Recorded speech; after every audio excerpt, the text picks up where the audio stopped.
কলা যা হচ্ছে খাচ্ছে, বুঝছো? হুম, বাইরে।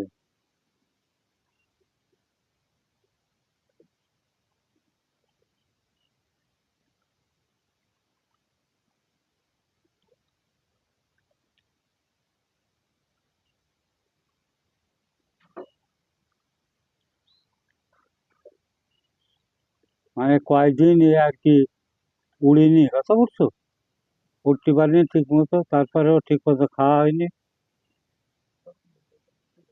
আজকে ওকে মুক্ত করে দেওয়া হলো, ওর সামনে কলা দেওয়া হলো, ও বাইরে খাচ্ছে, কলা খাচ্ছে।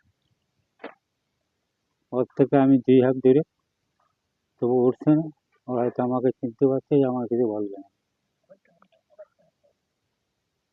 হ্যাঁ, খাওয়ার সময় ওকে ডিস্টার্ব করা যাবে না, খাক। ওর পেটে খুব খিদে। একে কয়েকদিন আগে আমার আশফল গাছের নেটের ভিতরে আটকে গিয়েছিল, ওকে কারাগারে রাখা হয় 7-8 দিন। আজকে ওকে মুক্ত করে দেওয়া হচ্ছে, আজকে থেকে ও মুক্ত। আল্লাহ হাফেজ।